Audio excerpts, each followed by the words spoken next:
تاسو ټولو ته دا نصیحت دی څوک چې دلته دي او څوک چې دا بیان اوري څوک چې یې حسد مه کوه څه به یې دمه به یې باچا به یې باچا که کروڑپتی تیر شو الله دې ول ډېر ورکړي که غریب تیر شو الله دې پرې رحم وکړي څومره ښکلی ژوند دی او چې اوس ته د هرې قصې سره سر تاوې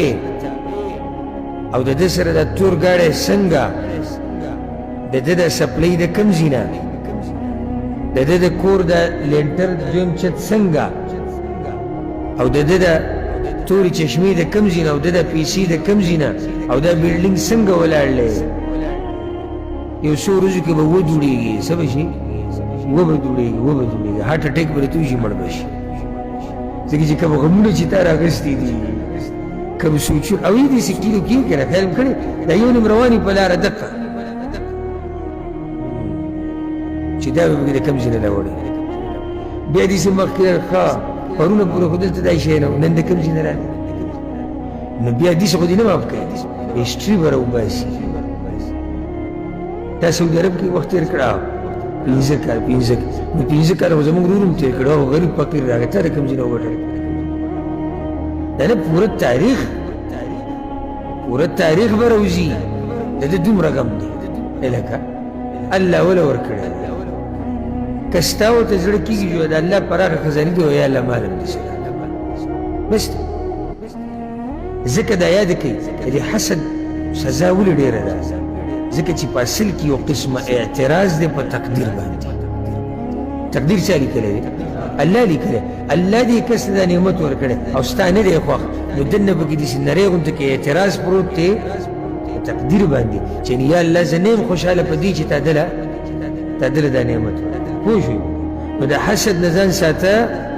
دا مه به او ځکه علما وایي حسد څه انصاف والا دی حسد انصاف والی شروع په خپل ملګري وکړه اول یې هغه مړ کړه شروع به چا وکړه په ملګري څوک دی هغه څوک چې کوي ډېر انصافدار دی اول څوک تباه کوي لکه اوس یو کس دی موږ به داسې وایو چې د هغه نوم خالد دی خالد حسد کوي د علي سره حسد چې شروع کړو نو حسد چې راښکاري الله چې راښکاري شي چې راښکاري شي بیا به ته څه کوې نو هغه ته به نقصان رسي د دې نه مخکې چې خالد د علي له نقصان ورکړي څوک په نقصان کې پرېوت خالد کوم نقصان دی نه نو څه نقصان نه هغه ته څه نقصان نه شو خپله ګناه خو صحیح شو دا منم ګناه د لوی تاوان خپل ژوند یې تنګ کړو خپل ژوند یې تنګ اوس سوچ وکړئ سړی پروت دی د شپې د خپلې ښځې سره ښځه اوس رشتي بچي هم دي ښه ګزاره حال کټ دی ښه برابر او دې سوچ کوي چې دغه پلانې د څلور ښځې چې د څنګه څلور ښځې وکړي کوم ځای نه د پرونه پورې خو دی چا پېژندو نو نن د دې څلور ښځې او دا اوس ګوره حسد څومره انصاف والا او هغه حق څلورو ښځو سره په بنګله کې او په کور کې او ښه په ارام دی د دغه یوې نه مو خوند وانخېستو دومره ځان تباه برباد کړو سوچ د څه وکړي او وبېللی پکې هغه یو جو سره کومه د هغه تیم د هغه طلایي به څومره مزداري او څومره مزدار کټ به یې د هغه په کور کې نو ګوره د هغه کټ په سوچ کې هغه کومه طلایي چې ورسره ده